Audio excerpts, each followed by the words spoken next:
여러분 안녕하세요. 제가 중학교 1학년 때의 이야기로 시작을 해볼게요. 그때 친정 부모님이 이혼을 하셨어요. 친정 아빠가 바람을 피우셨던 게 두 분이 이혼을 하시게 된 결정적인 계기였습니다. 저는 그때 사춘기라서 방황을 좀 많이 했던 것 같아요.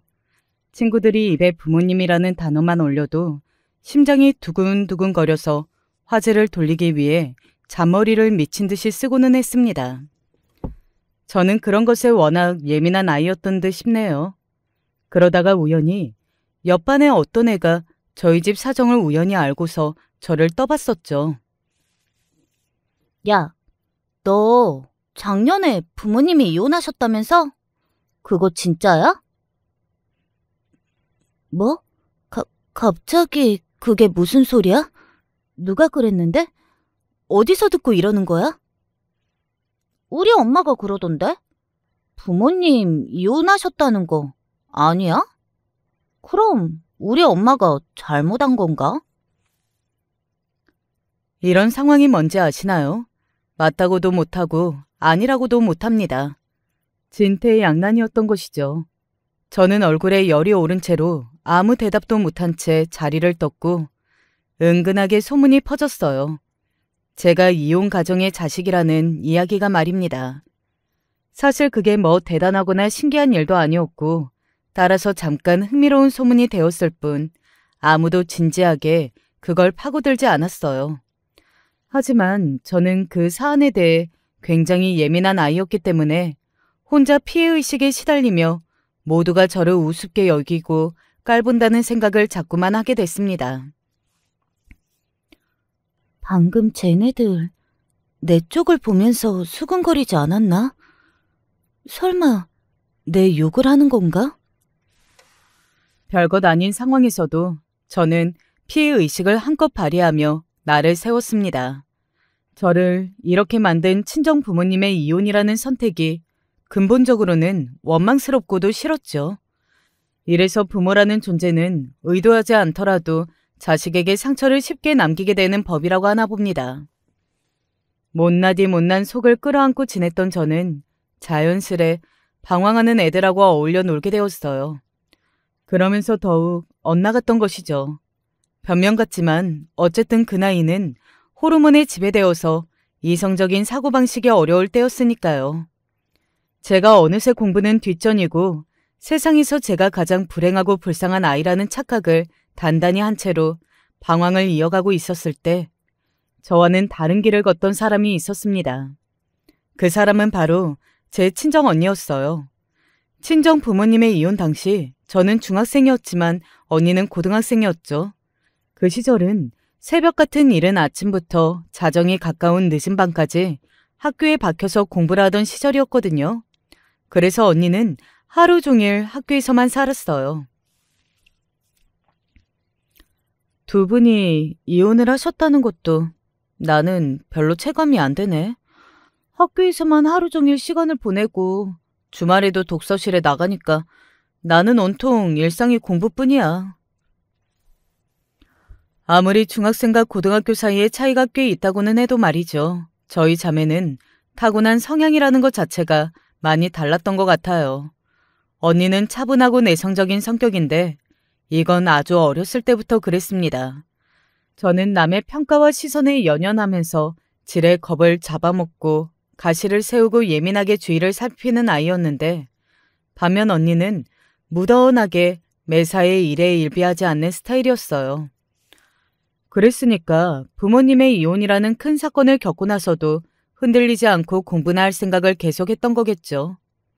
무덤덤했던 언니는 자기의 하나뿐인 동생이 중학교 생활을 얼마나 개판으로 하든 말든 조금도 궁금해하지 않았고 신경을 쓰지 않았답니다. 늦은 시간이었던 깜깜한 밤, 야간 자율학습까지 다 끝내고 집으로 돌아가던 길에 언니는 동네에서 저를 발견했었죠. 그 당시 표현으로는 소위 비행 청소년 정도로 보였던 그때의 저는 방황하던 친구들과 함께 335 모여 있었습니다. 그런 저를 발견하고 멀찍이서 눈을 마주쳤는데도 언니는 어깨를 으쓱하며 한숨을 크게 쉬는 게 전부였어요. 한 소리를 듣게 될까봐 겁을 내고 걱정이 됐던 저는 몇 분 뒤에 얼른 집으로 돌아갔는데요. 집에서 마주친 언니는 저에게 아무 말도 하지 않았습니다. 얼른 씻고 잘 준비를 다 마쳐둔 채 책상 앞에서 문제집을 펼칠 뿐이었죠. 저기, 언니, 혹시 아까 길에서 나 보지 않았어? 봤어? 그치? 나 본 거 맞았지? 근데 언니, 나한테 아무 말도 안 해? 무슨 말? 아니, 그냥 혹시 나한테 무슨 할 말이 없나 싶어서. 할 말? 욕실에 치약 다 써가던데. 새거 어딨어? 너 알아? 치약? 새 거라면 선반 안에 들어있을 텐데? 그래? 그러면 네가 새거 하나 밖에다 꺼내놔.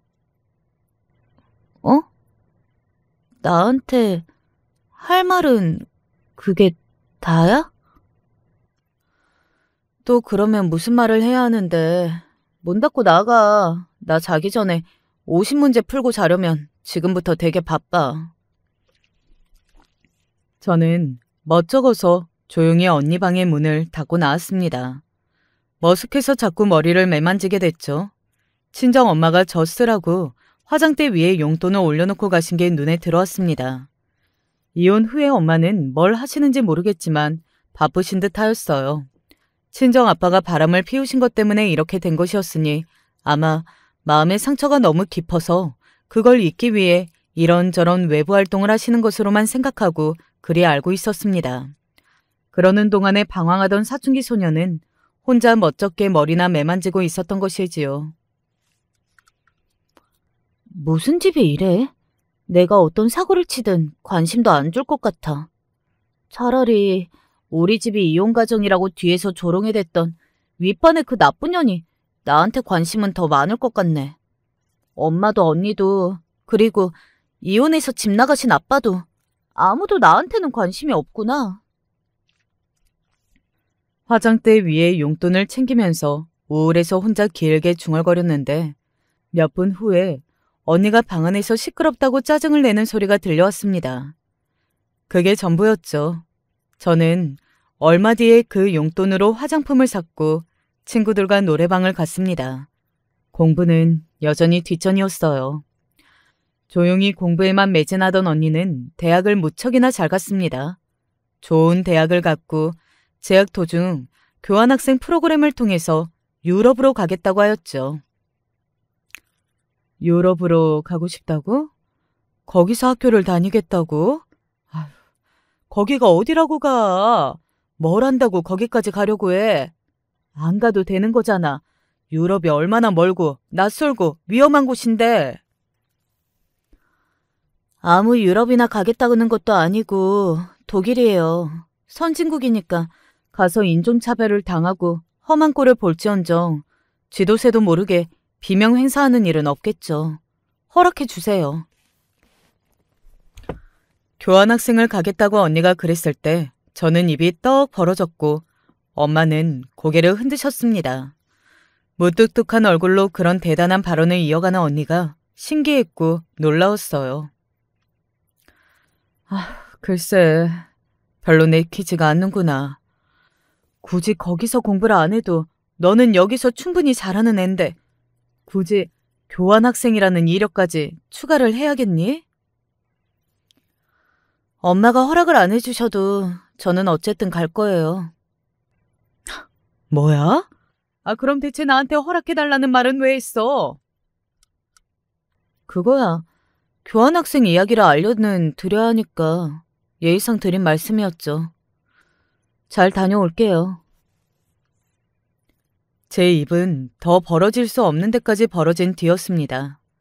너무 아무렇지도 않게 중대한 결정을 내리고 실천으로 옮기는 언니가 별종으로 보였어요. 과연 저와 한 피를 이은 자매가 맞나 싶었습니다.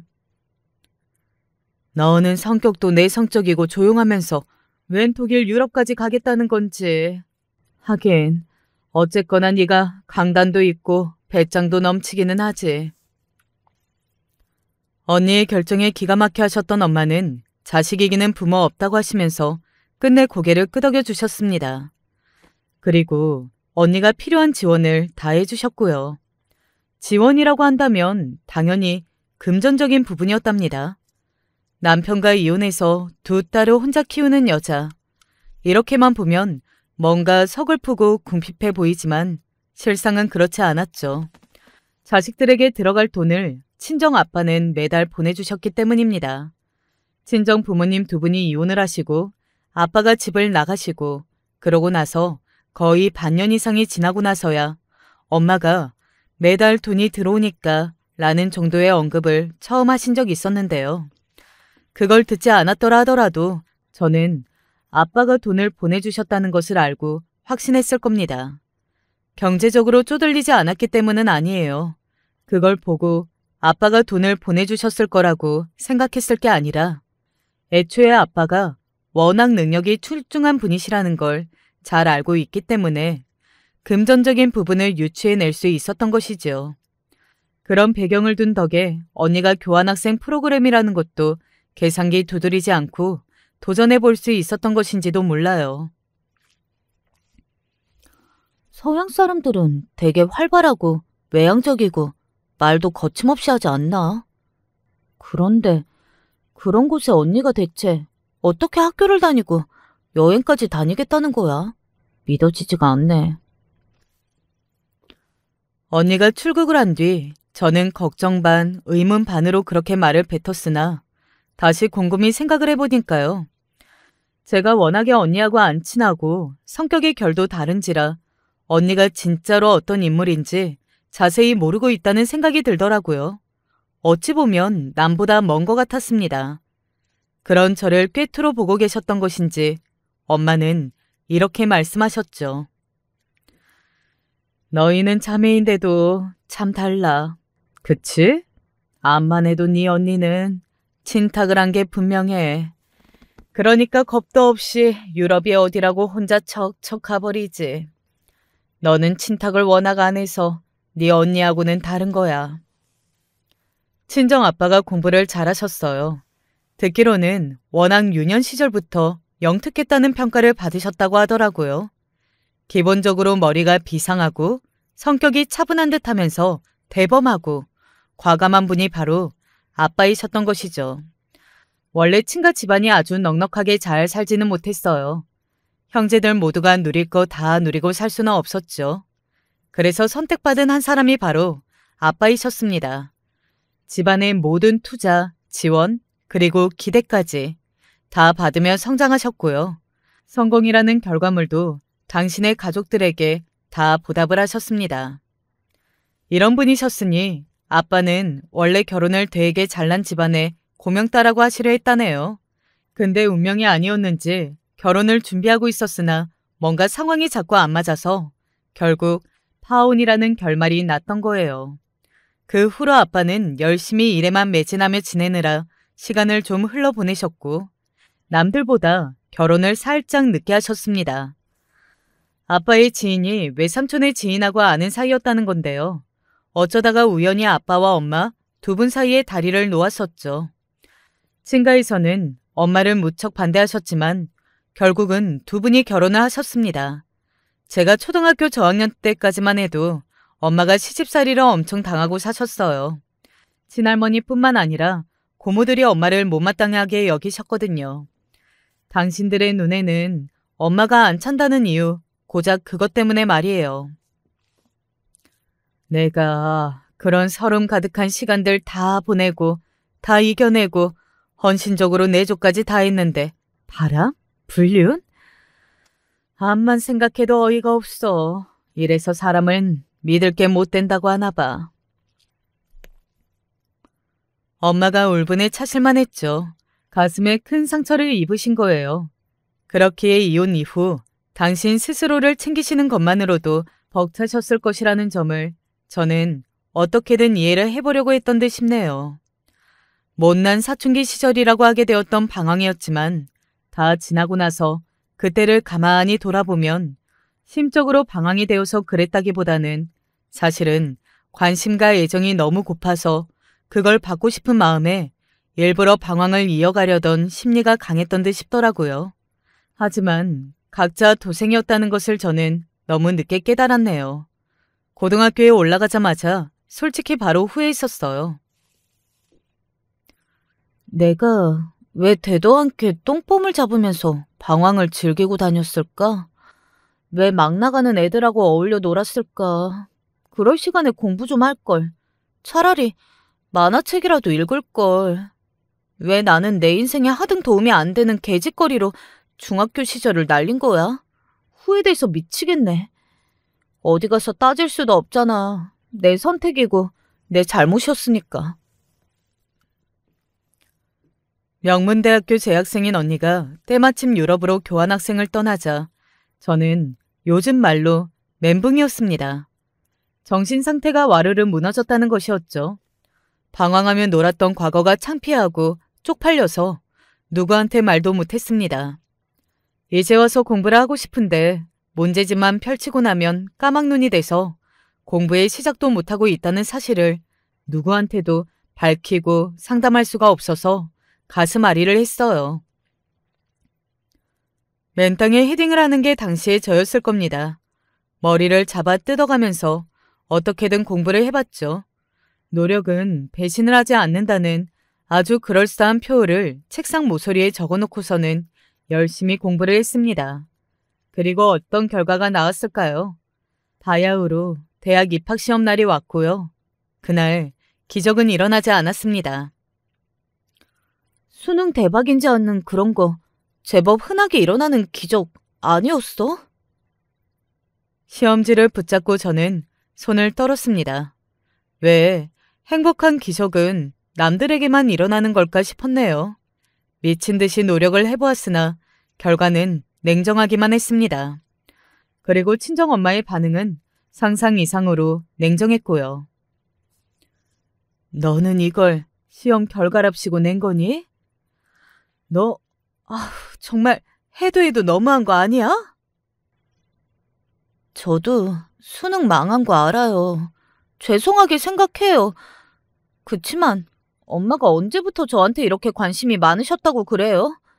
제 학교 생활에 조금 더 관심 가져주신 적 없었잖아요. 투정 부리지 마. 듣기 싫으니까. 네 언니는 지 아빠한테 조금 더 의지 안 하고 살기 위해서 그렇게 열심히 하고 뭐든 잘해냈는데 너는 왜 그러니? 잘하는 거라고는 하나도 없구나. 어디 가서 내 자식 새끼라고 하기에도 창피할 지경이야. 너는 내 얼굴에 먹칠이라는 자식년이야. 알아들어? 좋지 않을 반응일 거라고 예상을 하긴 했으나 설마 그런 모진 소리를 듣게 될 줄은 몰랐습니다. 그토록 내심 바라고 또 바랐던 엄마의 관심이었으나 이런 식으로 받기를 원하는 것은 아니었어요. 크게 상처를 받고 충격을 받은 저는 엄마의 강요에 못 이겨서 재수를 결정하고 말았습니다. 솔직히 그냥 대충 아무 대학이나 가고 싶었어요. 성적에 맞춰서 그럭저럭 가고 싶은 게 본심이었으나 제발 쪽팔리게 살지 말라고 엄마가 하도 화를 내셔서 그걸 못 이기고 엄마를 힘들게 하는 자식년이 되고 싶지 않아서 재수를 선택했던 것이었죠. 저는 중학생 때보다 덩치도 자랐고 나이도 먹었으나 남 눈치를 보고 예민하게 휘둘리는 것만은 변함이 없었던 거예요. 싫다는 소리도 못하고서 재수 생활을 시작했습니다. 매일매일이 너무 힘들고 지겹고 싫어서 거의 우울증 상태로 지냈어요.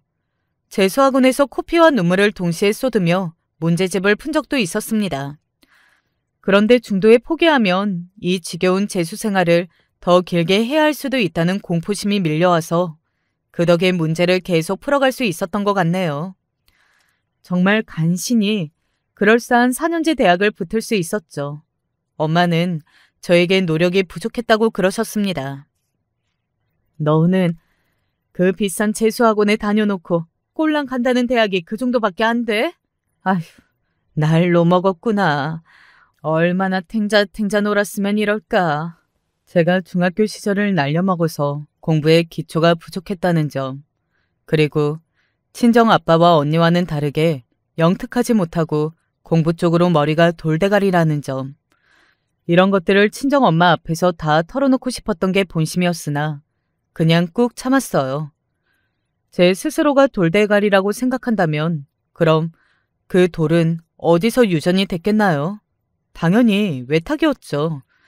괜히 엄마한테 상처를 안겨드릴 수 있을 것 같아서 저는 기분 나쁜 잔소리를 몇 날 며칠에 걸쳐서 들었음에도 못된 대꾸를 하지 않았습니다. 제 딴에는 엄마를 위해서 얌전히 참은 것이었는데 이런 저에게 엄마가 생각지도 못한 소식을 안겨주시더라고요.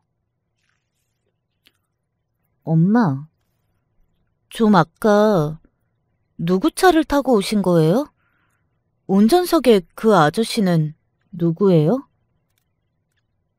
안 그래도 다음 주쯤에 자리 만들고 너한테도 정식으로 알려줄 생각이었는데 이렇게 된 이상 그냥 밝혀야겠구나. 그 사람은 엄마 남자친구야.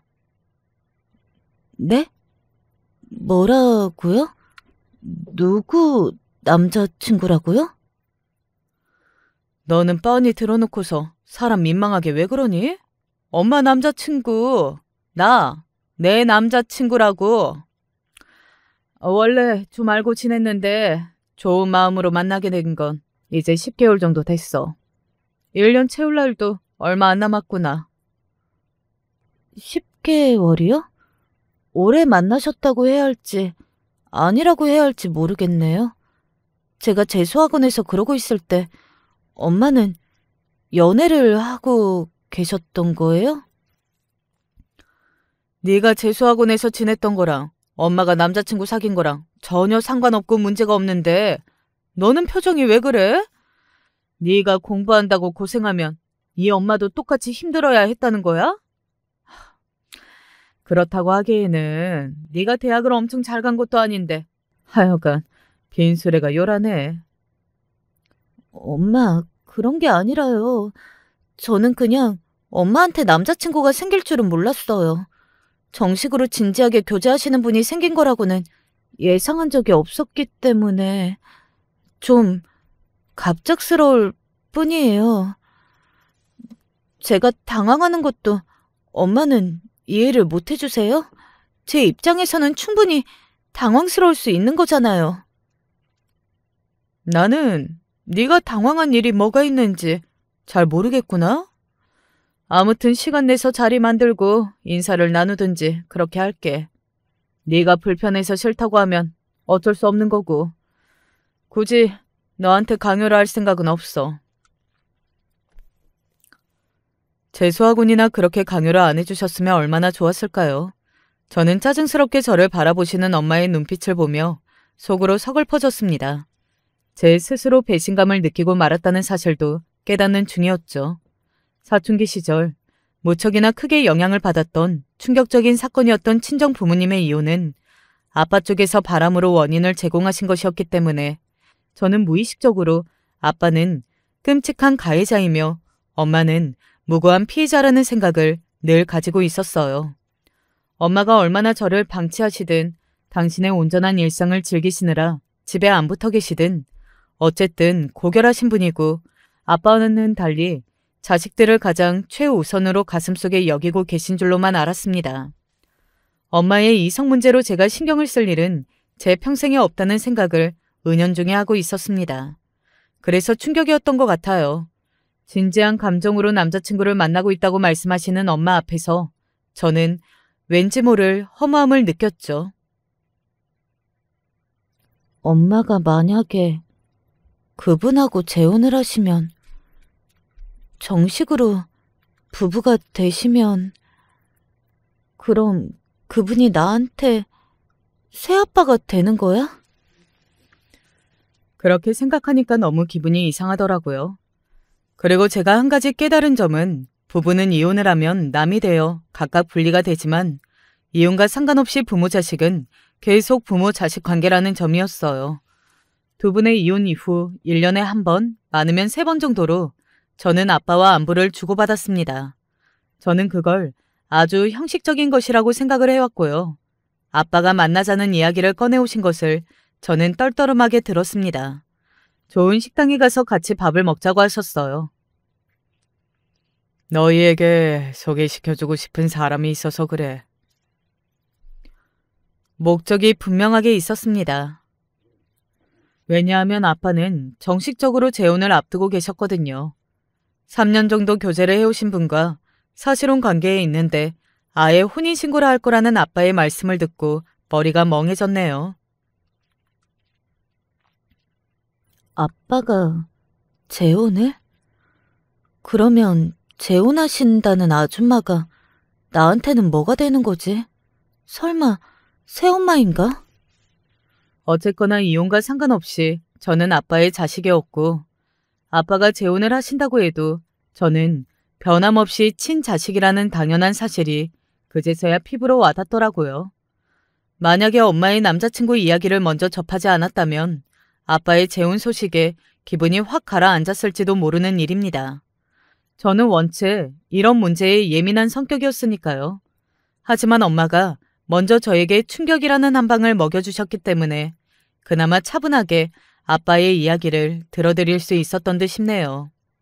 아, 참고로 말입니다. 두 분이 이혼하시게 되었던 옛날 그 당시에 아빠가 바람을 피우셨던 상대는 진작에 관계가 흐지부지 되어 사라진 지 오래였어요.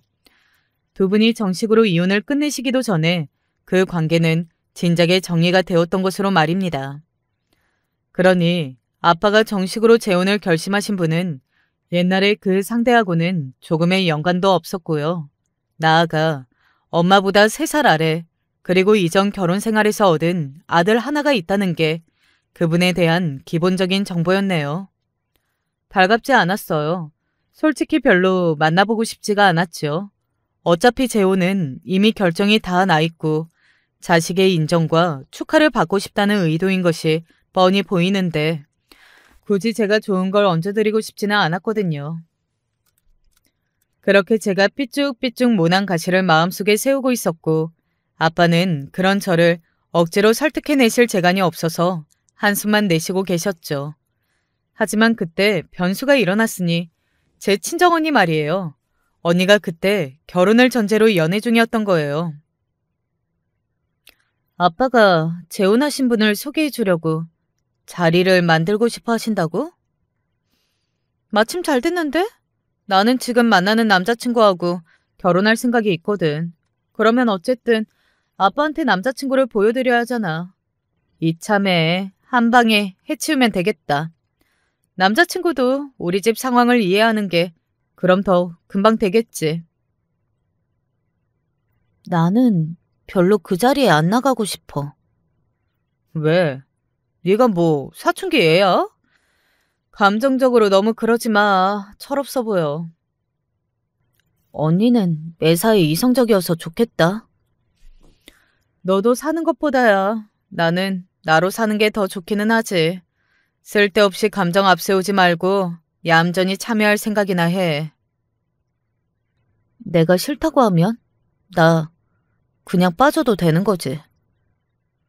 네가 굳이 끝까지 철없이 굴겠다면 말리지는 않을게. 그러면 너는 아빠가 어떤 분과 재혼하시는지 앞으로 모르고 그냥 살아도 된다는 거지? 내 결혼식에도 안 오겠다는 거지? 이야기가 왜 그렇게 튀어? 아, 알았어. 나도 참석하면 되잖아. 근데 나는 이 아빠하고 재혼한다는 그 아줌마가 마음에 안 드니까 이런 부분까지 뭐라고 하지는 말아줘. 이건 내 마음이잖아. 언니와 투닥거리고 나서 며칠 뒤 자리에 나갔는데 당연히 어색했죠. 아빠하고도 어색할 판국인데 이야기로만 전해들은 아빠하고 재혼하실 아주머니하고 같은 테이블에 앉아있는 게 그렇게나 불편하고 어색할 수가 없었습니다. 언니는 잘도 자기 결혼 계획을 나불나불 떠들더군요. 아무렇지 않아 보이는 언니의 얼굴을 보면서 저와 세상 너무 다르다는 걸 느꼈고 대단하다는 생각도 들었습니다. 그게 심통이 나서 저는 심기 불편하다는 기색을 드러내고 있었죠. 그런 제 눈치를 아빠가 살피는 걸 내심 즐기고 있었던지도 몰라요. 언니의 말 맞다나 저는 아직 철이 없었죠. 괜히 부모님의 이혼 때문에 예민해져서 방황하느라 망쳤던 제 중학교 시절이 생각나면서 저는 재수학원 시절의 울분까지 담아 그 아주머니를 못마땅한 시선으로 쳐다보고 있었습니다.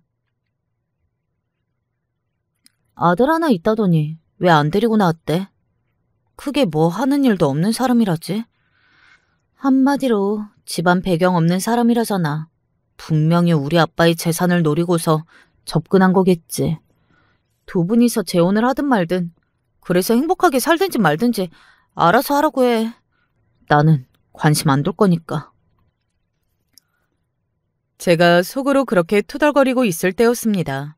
마치 제 생각이라도 읽으셨다는 듯 그 아주머니께서 옅게 웃으시더니 이렇게 말씀을 꺼내셨어요. 저희 아들은 같이 안 데리고 왔어요. 혹시 아들은 같이 안 왔는지 궁금해하고 있을까봐 알려드려요. 네? 아니요. 저는 별 생각 안 하고 있었는데요. 아들 녀석이 조금 남달라요. 어렸을 적에 교통사고를 당했거든요.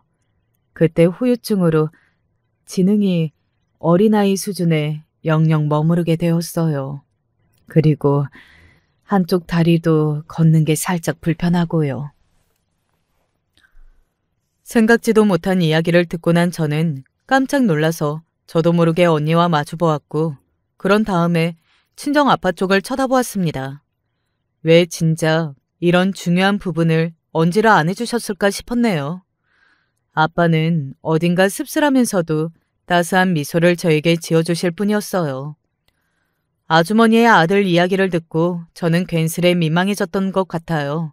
어느새 언니와 함께 저는 아주머니의 지난 인생 이야기를 귀 기울여서 듣고 있었습니다. 평범한 가정이었다고 해요. 적어도 자식들이 사고가 났던 그날 이전까지는 그랬다고 합니다. 자식들이라고 표현하는 것은 한 명이 더 있었기 때문이에요.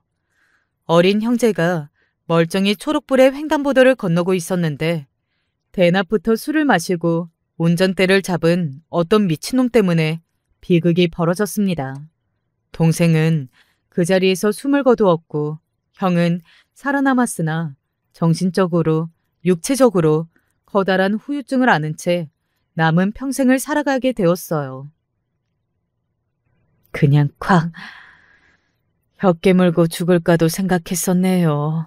아니면 아파트 옥상에서 뛰어내릴까, 베란다 밖으로 몸을 날릴까, 이런 고민도 자주 했었죠.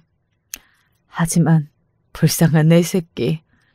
자기 눈앞에서 동생이 죽는 걸 다 보고 힘겹게 살아남아서 하루하루 병원에서 버티고 있는 남은 내 새끼를 위해서라면 인생을 차마 포기할 수가 없더라고요. 내 새끼 위해서 이 악물고 어떻게든 버티고 더 열심히 살아야겠다고 마음을 고쳐먹었어요. 하지만 내 새끼의 아빠라는 그놈은 저와 생각이 달랐더라고요. 아주머니는 남편으로부터 이혼 선언을 받았다고 합니다. 도저히 바보가 된 자식 새끼를 끌어안고 살아갈 자신이 없으니까 조금이라도 더 젊었을 때 자유를 찾고 새 출발을 하고 싶다면서 그런 망발을 짓거렸다고 하네요. 분노한 아주머니는 절대 이혼 같은 거 안 해주려고 하셨으나 이혼을 안 해주면 천벌을 받을 거라느니 지옥에 떨어질 거라느니 이런 개소리를 하면서 심지어 아주머니를 해할 부적까지 받아온 시댁 사람들의 징글징글한 작태 앞에서 오래 버티실 재간이 없었다고 합니다. 아픈 자식에게 하등 도움이 안 되는 작자들 따위 차라리 이쯤에서 치워버리는 게 낫겠다고 여기신 거예요. 그래서 결국 이혼을 하셨다네요. 아주머니는 당신의 친정 식구들과 함께 혁심을 하며 장사를 시작하셨고요. 밤낮 없이 노력을 다하신 결과 다행히도 그게 잘 되었습니다. 아픈 아들 녀석 말이에요. 내가 평생 데리고 갈 거예요. 나의 책임이에요. 이 책임을 절대 남에게 같이 지자고 할 생각은 없습니다. 아들을 위한 돈은 진작에 꽤 벌어두었고요. 혹여나 내가 그리 오래 살지 못하고 세상을 떠더라도 아들 녀석은 저희 친정 식구들이 다 돌봐줄 거예요. 이미 이야기가 다 된 부분이에요. 그러니까 두 사람에게 절대로 피해를 안 끼칠 겁니다. 조금도 부담 주지 않을게요. 나를 인정해 달라거나 받아들여 달라는 말도 하고 싶지 않아요. 그냥 나쁘지 않은 관계로 있을 수만 있다면 그것에 감사한 마음을 가지렵니다. 아주머니는 무척이나 정중한 태도로 말씀을 맺으셨고 저희 자매를 향해 고개를 꾸벅 숙여 보이셨어요.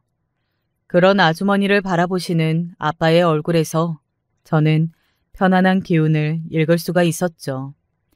잔뜩 모난 가시가 세워져 있던 제 가슴이 갈 길을 잃더라고요. 솔직히 할 말이 없어졌던 것 같아요. 저는 어쩌다 보니 그때의 친정 부모님의 진짜 이혼 비하도 알게 되었습니다. 아빠가 바람을 피우시는 바람에 그게 이혼의 불씨가 되었던 것은 맞았으나 그 이전에 이미 두 분의 관계가 너무나도 소원해져 있었더라고요. 도저히 정상적인 부부 관계라고 보기에는 어려울 정도로 이미 그렇게 되어 있었던 거예요.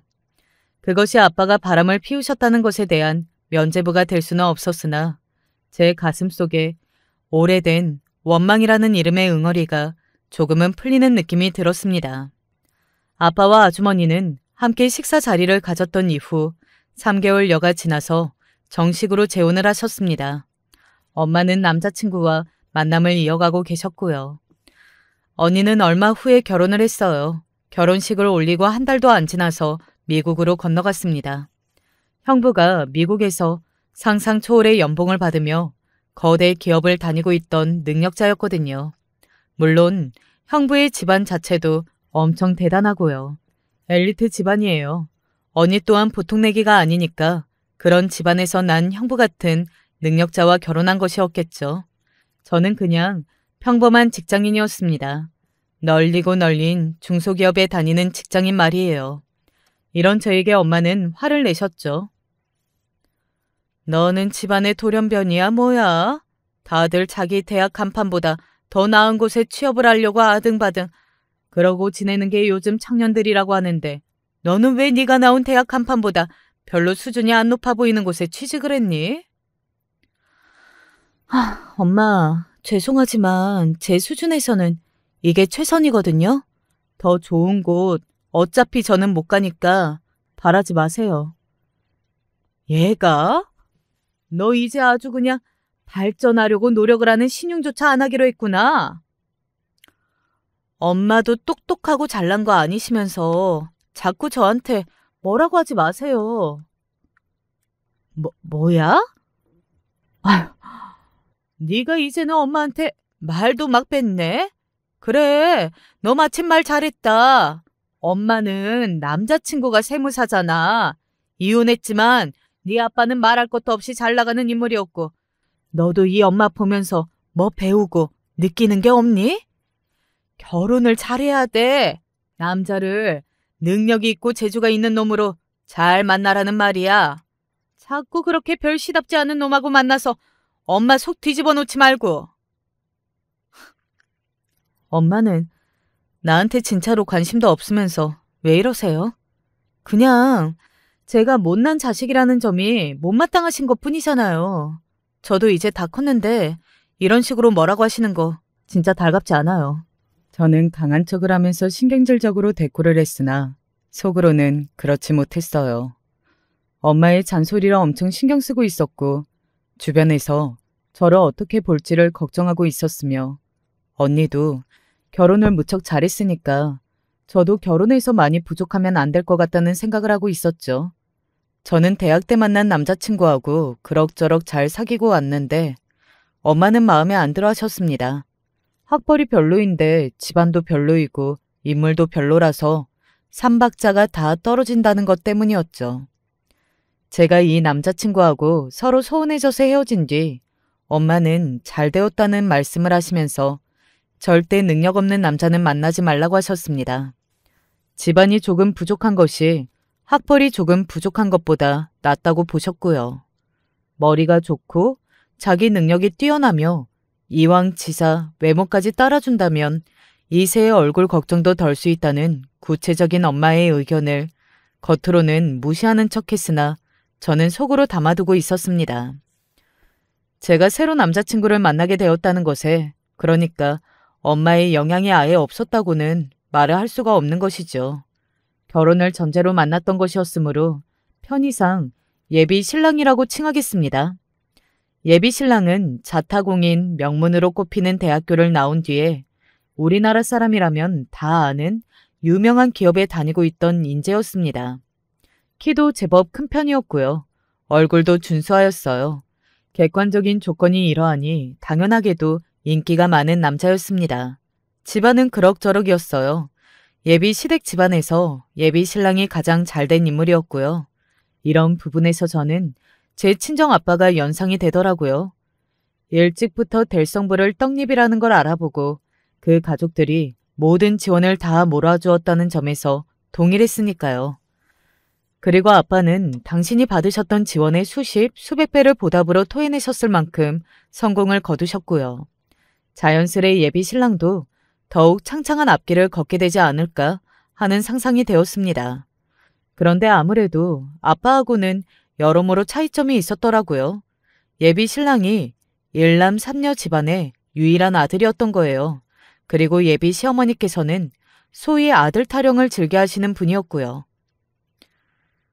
우리 아들이 진지하게 만나본다고 하길래 어떤 나가시일지 궁금했는데 이렇게 생겼었구나. 그래요. 어디 한번 잘 만나보세요. 결혼을 하게 될지 어떨지는 모르는 법이니까 어디 한번 잘 만나보기나 하면 되겠네. 정말 우연히 예비 시댁에 있던 동네에서 저녁을 먹던 날에 예비 시어머니를 마주쳤던 거예요.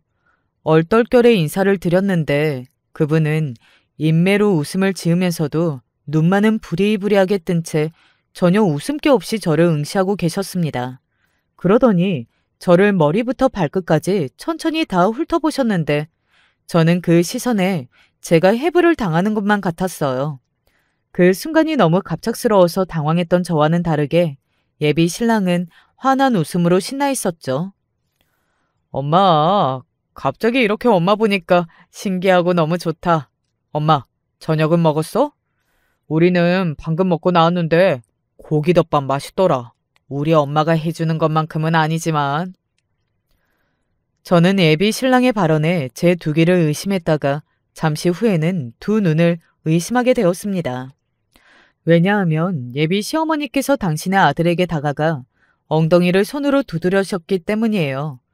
다 커서 사회생활을 하는 아들, 그래서 결혼을 전제로 여자까지 만나고 있던 아들의 엉덩이를 길가에서 그분은 팡팡 두드리셨습니다. 어이구 어이구 내 새끼, 우리 아들 장하다 장해. 밥 맛있게 먹었어? 고기덮밥이야? 어? 무슨 고기였을까? 돼지고기였지. 부드럽고 맛있었어.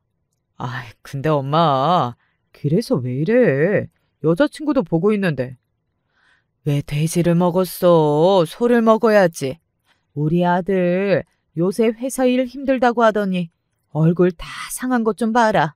소고기를 든든히 먹었어야 했는데 아휴, 이걸 어쩌나. 내 새끼 엉덩이 두드리겠다는데 누가 뭐라 그래? 누가? 아무도 뭐라고 못 그래. 설마 아들 이제 다 컸다고 엄마 손길이 싫다 이거야? 결혼이라도 하고 나면 이제 엄마는 찬밥 신세 되겠네. 갑자기 길 위에서 벌어진 모자의 아웅다웅에 저는 말문이 막혔습니다. 그때 알게 되었던 거예요. 집에서 사랑만, 아니 정확히는 편애만 받고 자란 예비 신랑을 말입니다. 구김살이 없고 해맑고 거침이 없다 싶었더니 그런 성격에는 이유가 있었더라고요. 저는 아닌 척 굴면서도 사실은 남의 눈치를 살피고 기본적으로 예민한 기질이 있어서 저와는 다른 예비 신랑의 면모가 너무 좋았고 부러웠고 그래서 끌렸던 것인데 예비 시어머니를 직접 뵈고 나니까 왠지 떨떠름했어요. 특히나 예비 신랑의 입을 통해서 전해 듣기만 했었을 때는 그러신 분인지 전혀 몰랐기 때문에 많이 의외라는 감상이 들었던 것 같네요. 그래도 자식한테 무관심하고 그러면서도 자식의 못난 부분을 너무 싫어해서 그런 면으로는 잔소리를 끊임없이 해대는 우리 엄마보다는 호들갑 떨고 길에서 자식한테 우쭈쭈하는 엄마가 나을지도 몰라. 그리고 저는 그런 씁쓸한 생각도 했었죠. 얼마 뒤 그런 생각이 굳혀지는 계기가 있었는데 다니던 직장의 사정이 어려워지면서 인원 감축에 들어갔는데 제가 그 과정에서 너무 눈치가 보여서 그만뒀거든요. 저에게 압박이 들어오니까 다니는 게 지옥이라서 그런 선택을 한 건데 엄마는 그런 저를 향해서 작은 자리 하나 못 지키는 게 너무 나약하다고 그러셨습니다. 작은 위로의 한마디도 없었고요. 그때 예비 신랑은 회사에서 너무 바쁘고 큰일이 생겼다고 하면서 제 일은 뒷전으로 두었어요. 나 이번에 참여하게 된 일만 잘 끝나면 앞으로 회사 생활은 탄탄대로일 것 같아. 본인이 잘 될 생각에 그저 신이 나 있었죠. 제가 힘든 과정으로 퇴사를 한 건 아시고 아빠는 제안을 해오셨어요. 아빠의 회사에 들어오라는 것이었죠. 됐어요. 제가 가서 무슨 민폐가 될까 싶어서 걱정이네요. 경영학과 나왔고 마케팅 쪽 부서에서 일을 했지만 솔직히 전부 적성에 맞지도 않았어요. 직장 생활은 하고 싶은데 결혼 생각이 있는 남자친구한테 더 이상 뒤처지고 싶지 않은데 저는 능력에 비해 이상만 큰가 봐요. 꼴불견이죠. 네 자신을 낮출 거 없어. 너는 내 딸이다. 내 자식이야. 네가 원한다면 앞으로 나는 너에게 내 모든 걸 줄 수도 있는데 왜 그런 식으로 스스로를 과소평가해? 안 되겠다. 잔말 말고 다음 주부터 출근해. 바로 내 옆에 붙어서 분위기 적응부터 천천히 해봐. 내색은 않았지만 아빠의 말씀에 저는 감동을 받았어요. 못 이긴 척 출근을 시작했고요. 그리고 점점 아빠에 대한 존경심이 들더라고요. 제가 아는 것 이상으로 대단하신 분이었던 거예요. 그리고 자연스레 아주머니하고도 가까워졌어요. 참고로 그때까지 예비 신랑은 엄마와 엄마 남자친구 이쪽만 알았고요. 아빠와 아주머니 쪽은 자세히 몰랐습니다. 결혼 이야기를 진행하면서 다 말할 작정이었어요. 제가 새로운 근무 환경에서 적응을 끝마쳤을 무렵 저는 다시 예비 시어머니를 뵙게 되었습니다. 예비 신랑하고 결혼에 대해 구체적으로 대화를 나누게 되어서요. 그러다가 예비 시어머니와 함께 주말에 점심이나 같이 하자고 얘기가 되었죠. 사실 그분 쪽에서 슬슬 저를 만나서 이런저런 대화를 나누고 싶다고 먼저 뜻을 주셨다네요. 그래서 단정하게 옷을 차려입고 자리에 나가서 약소하게나마 준비한 선물 먼저 드렸습니다. 은은하게 향이 좋기로 유명한 향수였어요. 예비 시어머니께서는 명품 로고가 찍혀있는 작은 쇼핑백을 받아 드시고는 입술을 삐죽거리셨죠. 비서일 한다면서? 그래서 그런지 이런 쪽으로 머리가 돌아갔나 보네. 어느새 반말을 구사하고 계셨으나 저는 그런 건 크게 개의치 않고 순하게 웃어 보였습니다. 나는 젊은 여자들이 너무 이렇게 이런 쪽에 관심 많고 잘 알고 사치를 부리고 이러는 게 좋게는 안 보이더라. 아, 선물이 마음에 안 드셨어요? 제가 생각이 짧았나 봐요. 다른 걸로 혹시 바꿔드릴까요?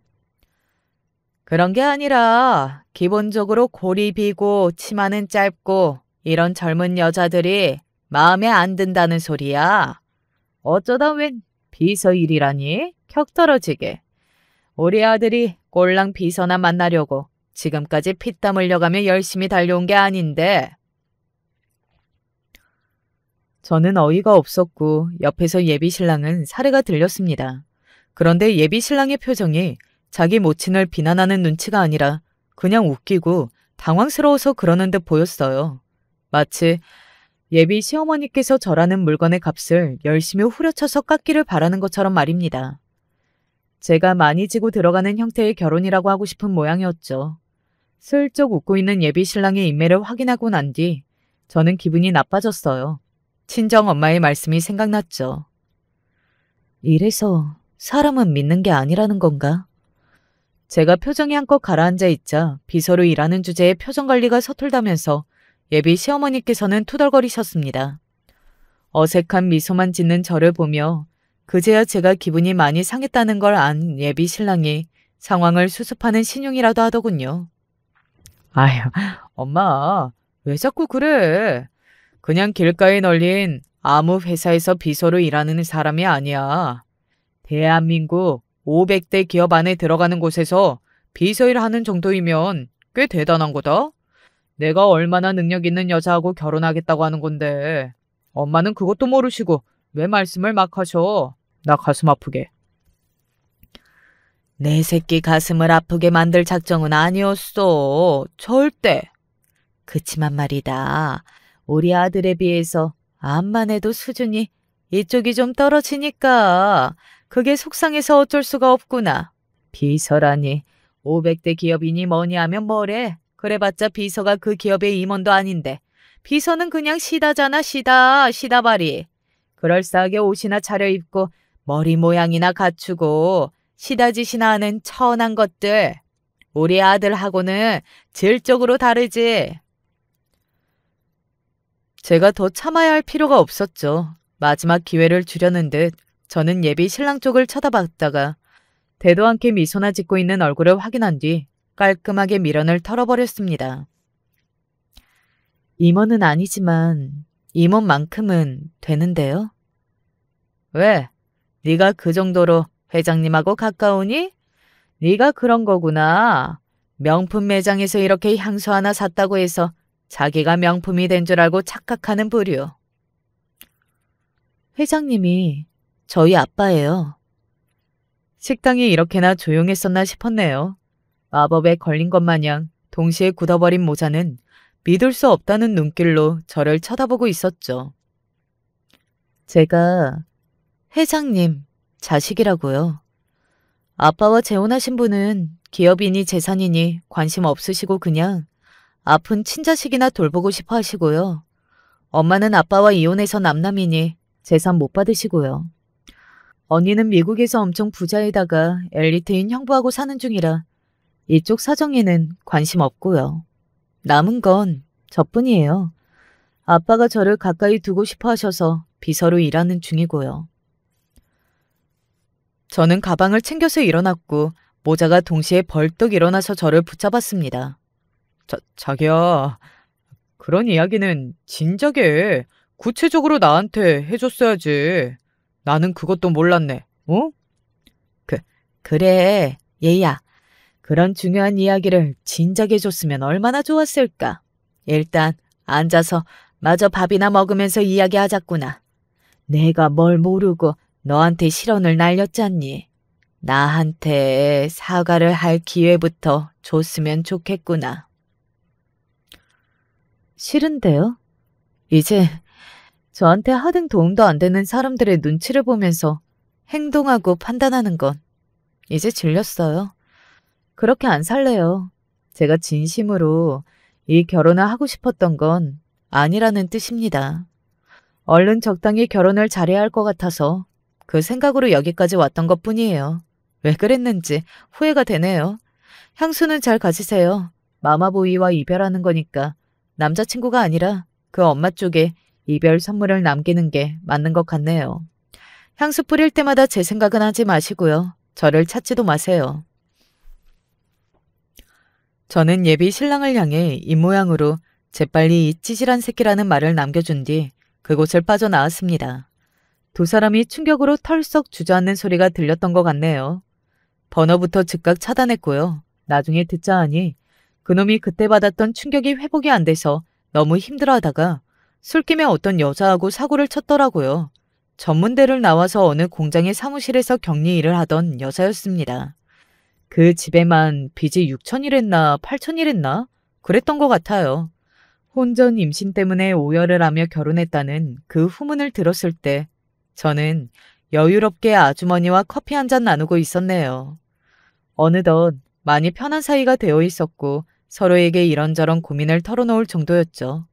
과거에 스스로를 돌대가리라 여겼던 저는 놀랍게도 발전과 성장을 거듭하며 회사 내 돌아가는 모든 이모저모를 다 꿰뚫고 오만 업무를 다 처리하는 능력자가 되었답니다. 안녕하세요. 1남 3녀 자식을 둔 80대 할아버지입니다. 늙음하게 편히 좀 살아보고 싶은데 요새 밤잠도 자기 힘들 만큼 너무나 괴롭고 힘이 들어 이렇게 글이라도 써 마음을 풀어보려 합니다. 제 이야기 좀 들어주시겠어요? 전 아들놈 하나 낳겠다고 아내랑 정말 온갖 고생을 다 했습니다. 이제는 아들이겠지 하며 기대를 하다가 줄줄이 딸만 셋을 낳고 한 번을 더 시도해서야 간신히 늦둥이 아들을 낳을 수 있었죠. 처음 아들이 태어난 것을 안 순간 온 세상의 축복이 다 저에게 온 것만 같은 느낌이었습니다. 그만큼 아들 녀석이 너무 소중했죠. 딸들에게는 미안하지만 저희 때만 해도 아들 하나가 무척이나 귀하던 시절이었기 때문에 맛있는 거, 좋은 거 있으면 아들 먼저 챙겨주고 그랬어요. 딸들이 뭘 잘못하면 호되게 혼도 내고 그랬는데 아들이 잘못하면 그래, 사내 놈이 그럴 수 있지 하며 호탕하게 넘기기 일쑤였죠.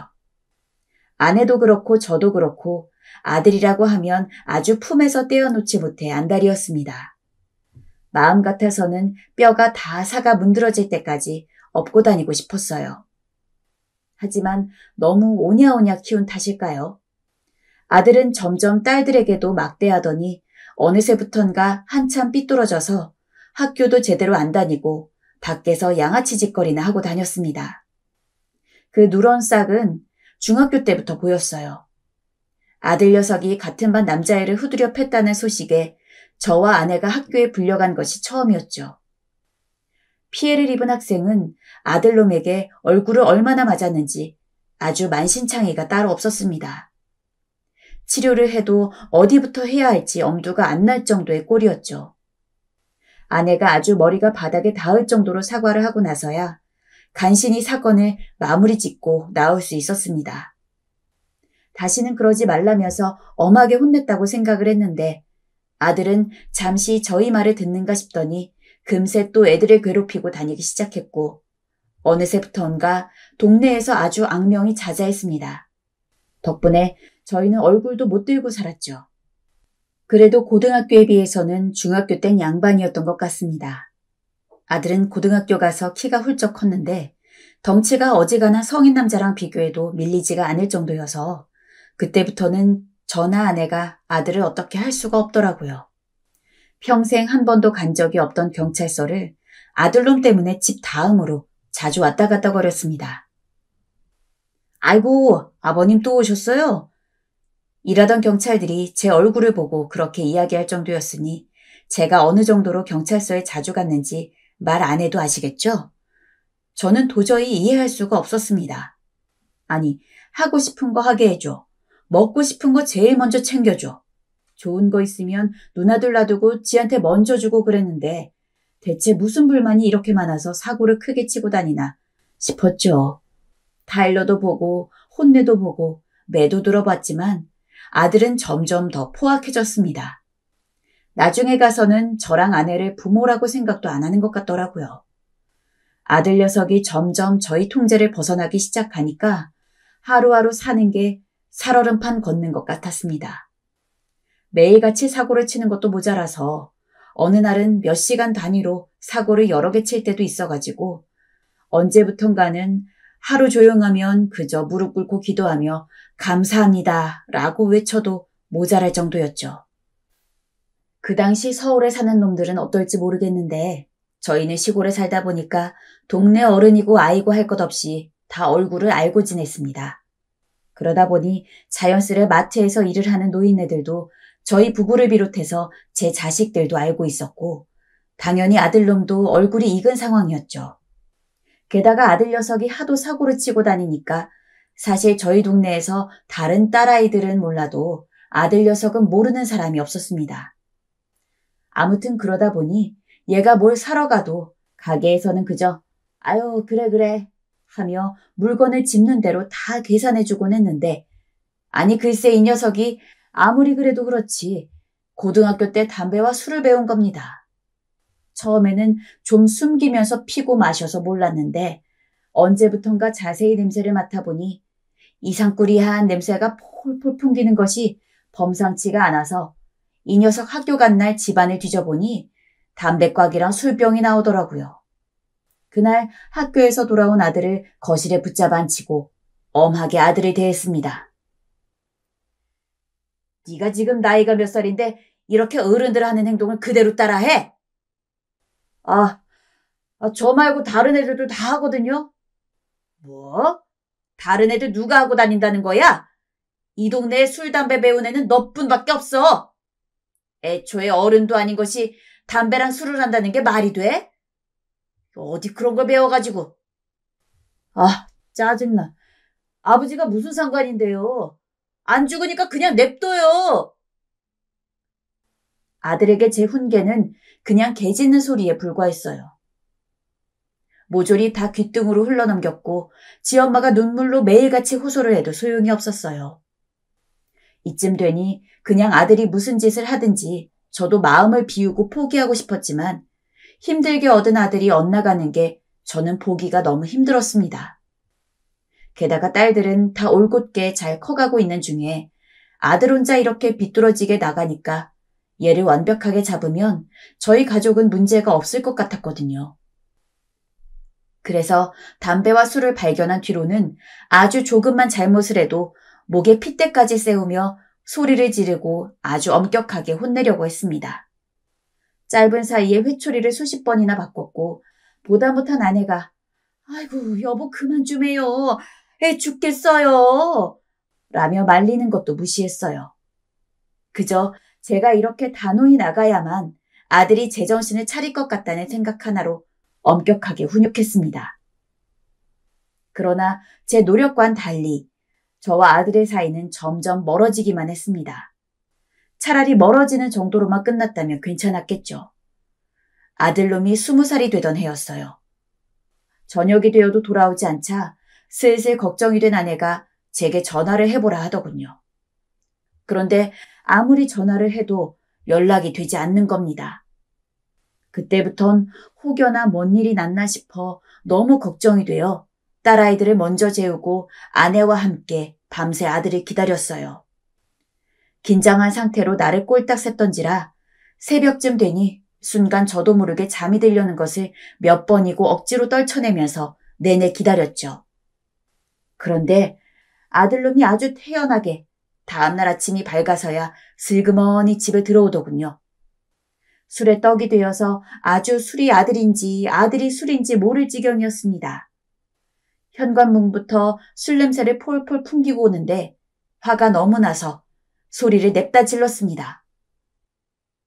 너 이놈의 자식 지금 제정신이야? 그런데 제 말을 묵묵히 듣던 아들이 대뜸 신발을 내던지고 저한테 성큼성큼 다가와서 주먹을 날렸습니다.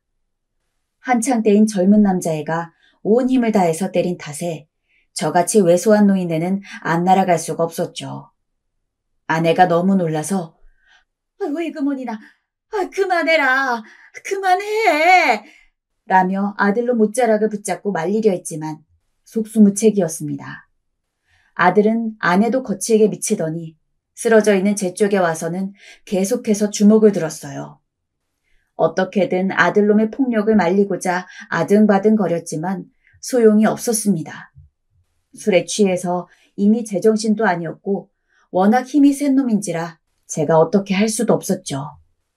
만약에 딸들이 깨어나서 그 장면을 보고 경찰에 신고하지 않았다면 저는 아마 그날 아들놈 손에 어떻게 됐을지도 모를 겁니다. 아들놈 때문에 경찰서에 갈 때마다 또 왔냐면서 너스레를 떨던 경찰도 제 꼴을 보더니 처음으로 아무 말도 안 하더라고요. 저를 안쓰럽고 측은하게 바라볼 뿐이었죠. 창피도 이런 창피가 없었습니다. 하지만 엎친 데 덮친 격이라고 그 난리가 일어난 뒤로 아들놈은 집에 들어오지 않았어요. 처음엔 며칠 그냥 얼굴을 안 비추는 거라 생각했지만 한 달째 발길이 없자 그제야 아들이 떠났다는 걸 알게 되었습니다. 이제 그만해. 우리한테 아들은 없는 거야. 경찰서에서 마지막으로 봤던 아들 모습이 생각나지 않는 것은 아니었지만 이미 아들놈이 저에게 손찌검을 하고 아내를 밀친 순간부터 이 녀석이 우리를 부모로 생각하지 않는다는 것은 확실해졌습니다. 기껏 고생해서 낳아놨더니 부모 취급을 안 하고 제게 손을 올렸는데 저라고 그 녀석을 왜 아들로 취급하겠습니까? 그냥 처음부터 딸 셋밖에 없는 것처럼 살아가기로 저는 마음을 먹었어요. 하지만 아내는 아니었죠. 자려고 누워있다가도 아들 이름을 부르면서 혼자 훌쩍거리기도 하고 제가 워낙 싫어하니 저 몰래 밖으로 나가서 동네 사람들한테 저희 아들 본 적 없냐면서 찾으러 다니곤 했습니다. 아내 마음이 이해가 되지 않는 건 아니었어요. 직접 10달 동안 배 안에 품고 낳은 자식이니 어찌 그립지 않을 수가 있겠습니까? 저도 아들이 소중했던지라 사실 냉정하게 부모 자식 간의 연을 끊기로 결심해놓고도 종종 꿈에 아들 녀석이 나와 보고 싶다는 생각이 들곤 했습니다. 하지만 아들놈이 먼저 찾아와서 무릎 꿇고 저와 아내에게 사과를 하면 모를까 사과는커녕 어디 있는지 생사도 알 수 없는 상황에서 저희가 뭘 더 할 수 있겠습니까? 저는 그저 아들놈이 모든 걸 내려놓고 저희에게 돌아오기만을 바라고 있었어요. 그러던 어느 날 아내가 몰래 집 밖으로 나가 엉엉 울고 있더라고요. 그간은 아내의 마음을 이해하고 있었기 때문에 일부러 모른 척하고 있었지만 아내가 몇 달을 넘게 아들을 찾느라 시간을 허비하고 혼자 밤마다 저러고 있으니 그때부터는 아내도 병이 나겠다 싶어 저도 가만히 있을 수가 없겠더라고요. 부모한테 손 올리는 녀석이 어떻게 자식이야? 당신도 그만 그 망나니 같은 놈 잊어버려. 하지만 여보, 어떻게 그래요? 내 아들인데, 우리 아들인데. 그래도 우리 아들인데. 내 그동안 당신 마음 이해해서 아무 말도 안 하고 있었지만 다신 찾지 마. 앞으로 한 번만 더 내 눈에 그놈 찾는 거 눈에 띄면 정말 나도 가만히 있지 않을 거야. 집에 있는 그놈 사진부터 다 불질러 버릴 거라고. 제가 그렇게까지 나서니 아내도 생각을 정리한 모양입니다. 하룻밤을 꼬박 세우며 아무 말도 안 하던 아내는 그 이후부터 아들에 대한 이야기를 점점 하지 않게 되었죠.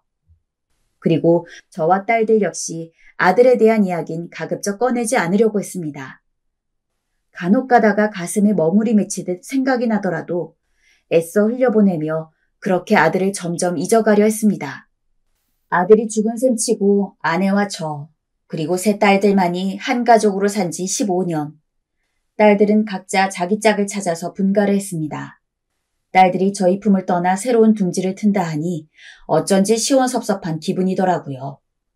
앙앙 울며 땅을 기던 것이 엊그제 같은데 어느새 저렇게 다들 훌쩍 커가지고 남편을 만난다니까 마치 제 딸들이 아닌 것 같았습니다.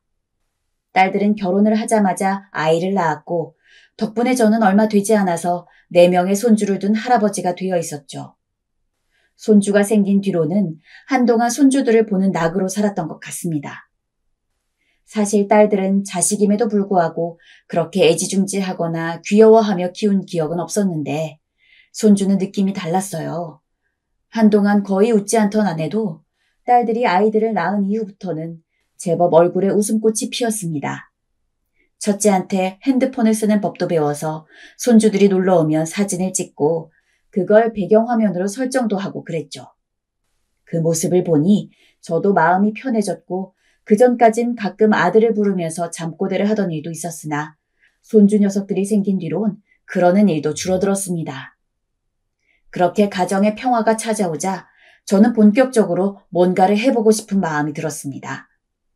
나이는 자꾸 들어가고 그전까지는 집안이 워낙 소란스러웠던지라 뭘 하려고 해도 영 집중이 안 됐는데 딸이 먼저 제게 사업을 해보는 게 어떻겠냐 하더라고요.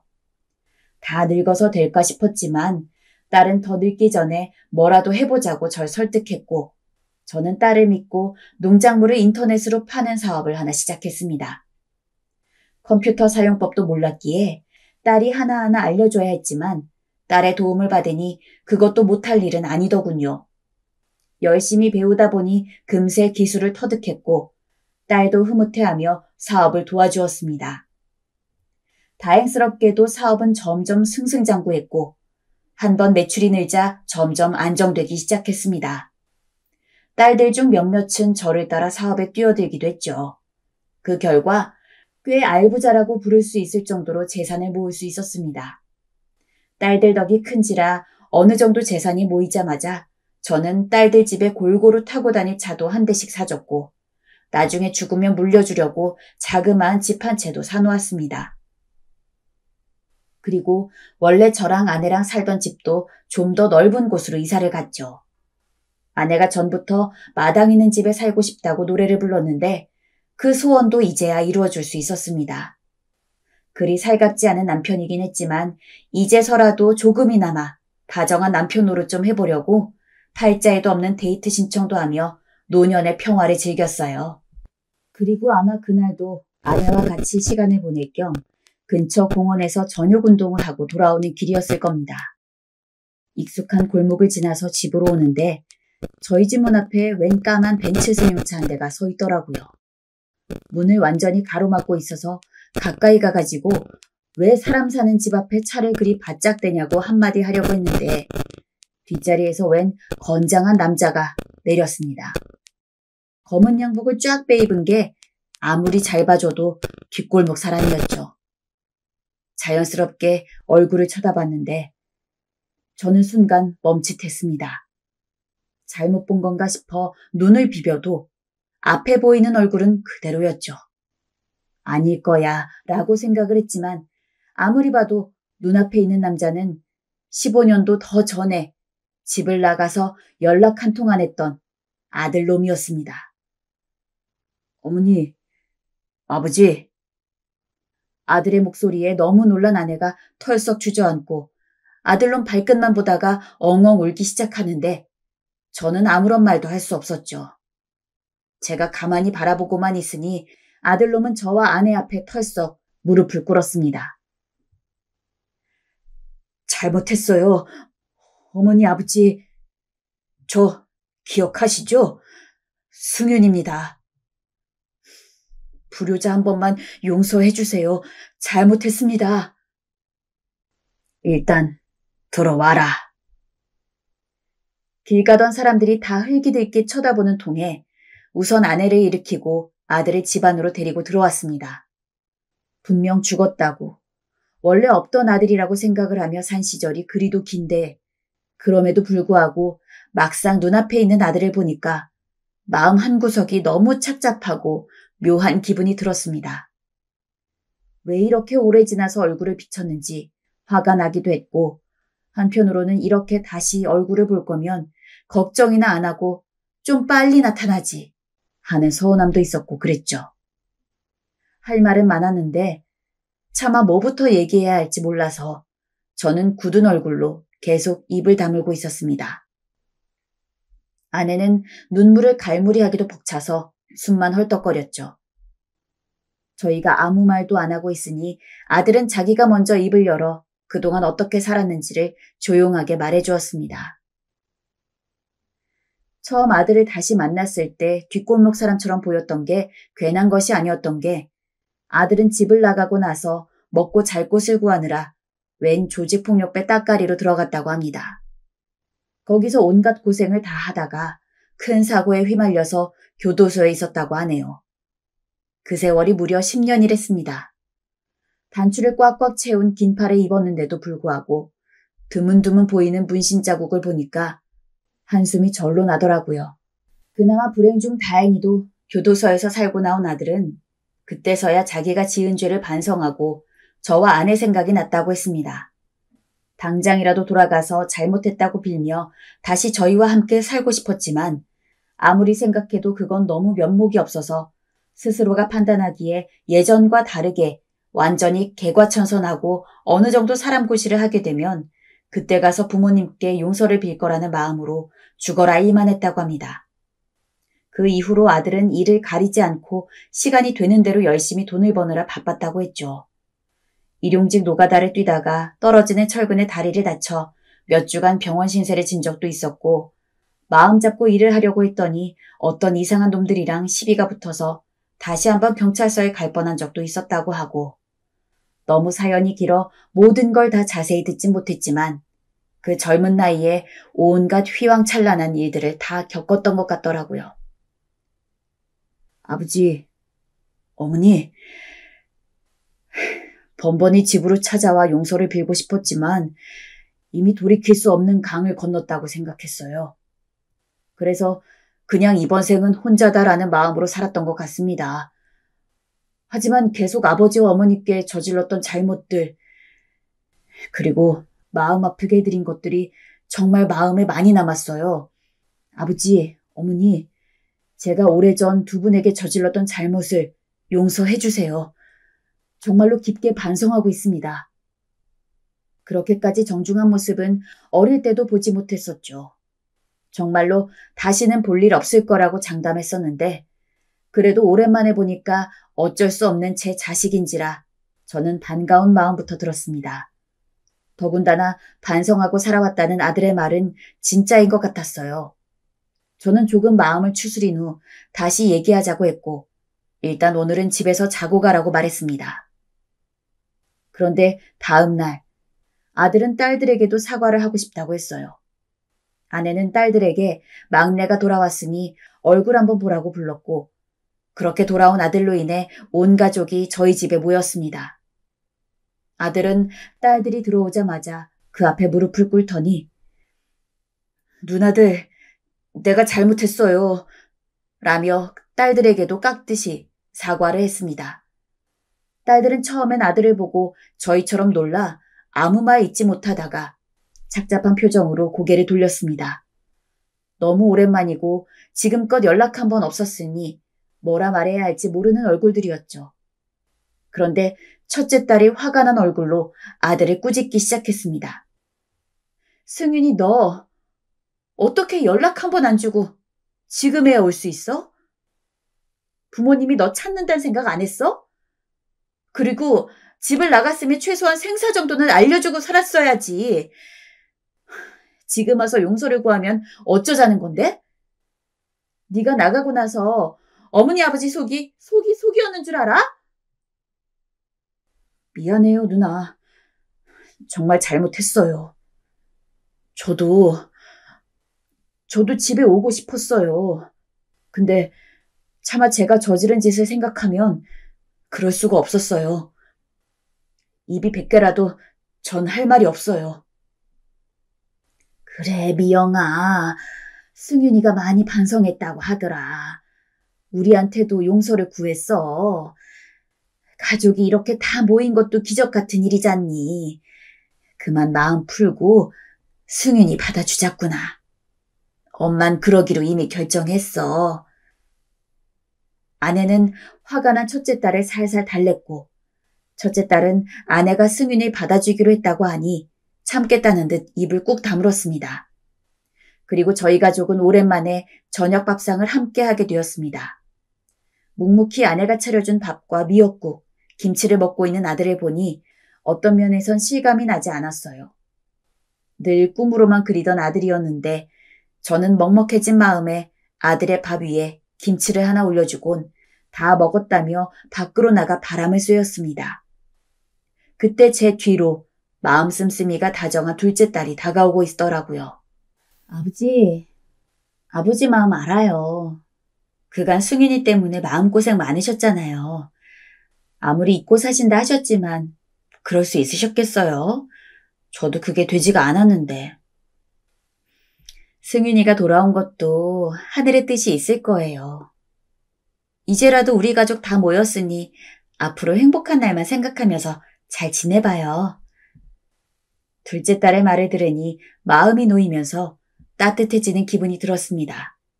딸의 말대로 정말 하늘의 뜻이 있는 것만 같았죠. 간절하면 이루어진다는 말처럼 꼭 소원이라도 이루어진 기분이었습니다. 하지만 첫째 딸은 여전히 분이 안 풀린 것 같았어요. 아버지, 제가 왜 지금에서야 왔겠어요? 나는 잘 모르겠어요. 무슨 꿍꿍이라도 있는 게 분명해요. 돈이라든지 뭐 그런 거요. 뭘 바래서 온 걸 거예요. 정말 죄송했다면 이미 한 번은 찾아왔겠죠. 난 아무리 혈육이라도 수민을 믿을 수가 없어요.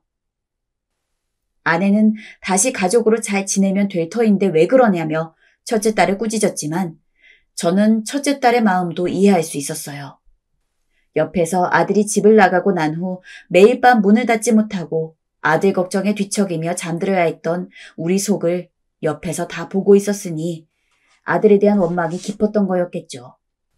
저는 첫째 딸의 마음을 달래며 우린 괜찮다고 잘 지내보자 했습니다. 그날을 계기로 아들은 저희 집에 자주 들렸어요. 아내는 기왕 온 거 우리랑 같이 살면 어떻겠니? 라고 이야기를 했지만 아들은 지금 사는 것에 만족한다면서 이런 식으로 가끔 시간 날 때마다 부모님 뵈러 오는 게 더 좋아요. 라고 했습니다. 그러면서도 못한 아들 노릇을 제대로 하겠다며 건강검진 시기도 아들놈이 다 챙겨서 병원에 데려다 주기도 하고 앞으로 꼬박꼬박 용돈도 드리겠다면서 달에 한 번씩 100만 원을 통장에 붙였는데 돈은 필요 없다고 이야기해도 부득부득 받아달라는 통에 그냥 나중에 다시 돌려줄 생각으로 돈을 받았지요.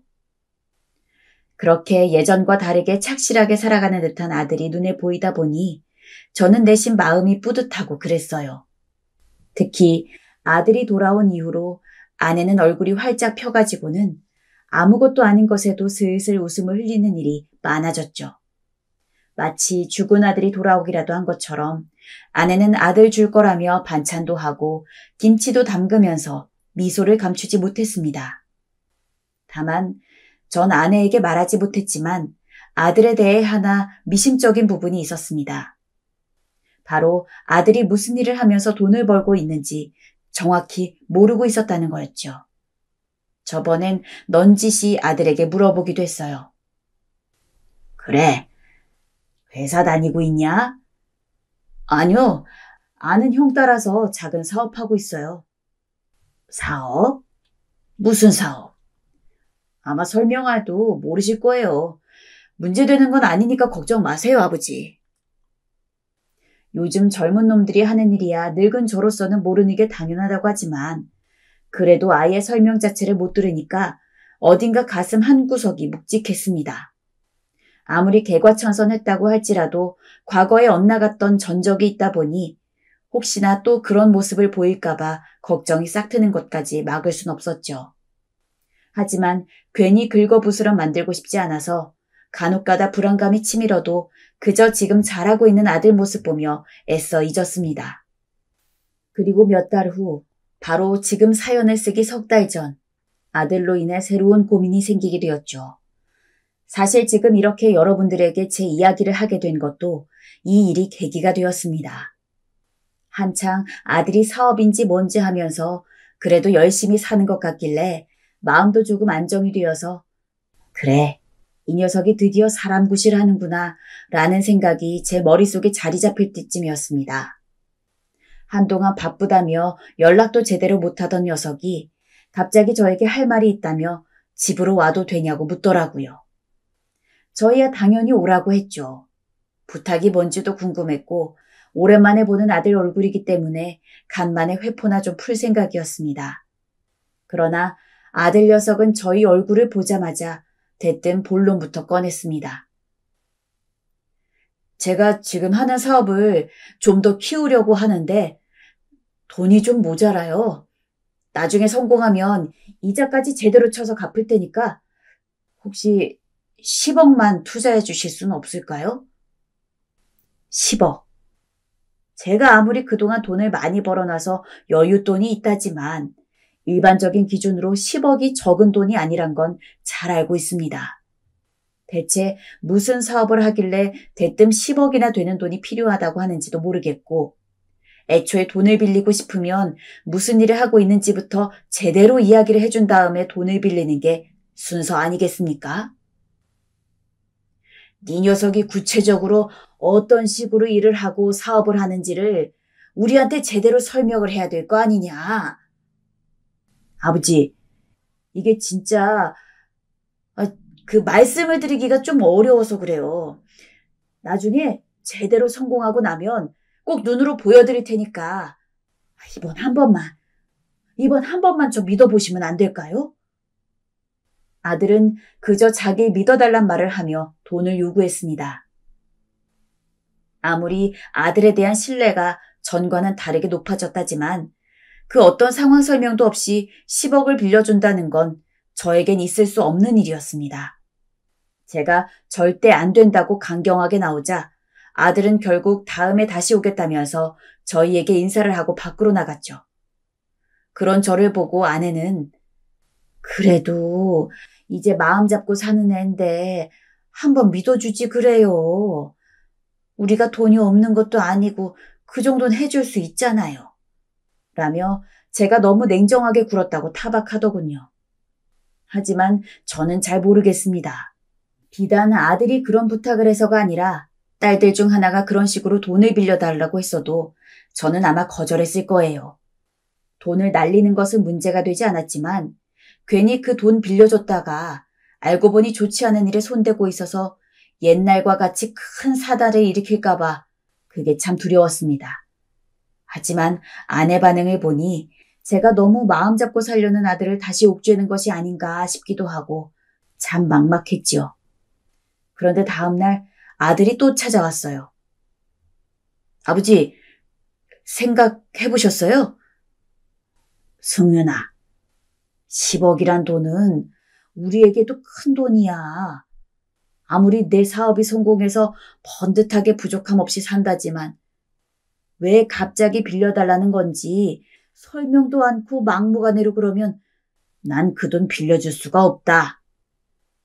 저는 여전히 예전에 했던 말 그대로 똑같이 제 입장을 밝혔지만 아들은 그 자리에서 한숨을 푹 내쉬었어요. 그리고 조금은 서늘한 눈으로 절 보더군요. 아버지, 혹시 제가 못 믿어오신 거예요? 그게 무슨 말이냐? 누나 말처럼 제가 돈 때문에 아버지를 찾아왔다든지 그렇게 생각하시는 거냐고요? 그게 아니다. 네가 그리 의심하니 솔직히 말하면 혹여나 그 큰 돈을 가지고 나쁜 일에 손이라도 될까봐 그런 거야. 그러니 말해다오. 한마디로 저를 못 믿으시겠다는 거군요. 아버지 의견 잘 알겠습니다. 전 그래도 어머니 아버지께 죄송스럽고 키워주신 은혜를 갚겠다고 어렵게 돌아온 건데 아버지에게 여전히 전 19살 사고나 치고 다니는 망난이었네요. 그걸 모르고 절 믿어주실 줄로만 알고 왔던 제 자신이 바보처럼 느껴질 지경입니다. 더 이상 아버지와는 할 말 없습니다. 전 그만 가보겠습니다. 편히들 쉬세요. 잠깐만, 승윤아! 승윤아! 솔직한 마음을 고백했지만 아들은 상처를 받은 건지 잔뜩 화가 난 얼굴로 돌아서 버렸습니다. 아내는 아들을 쫓아나가 저 대신 사과를 하고 난리를 치다가 그대로 아들의 화가 풀리지 않자 저에게 와선 웬 괜한 말을 꺼내 아들의 마음에 상처를 주었냐며 절 들들 볶았어요.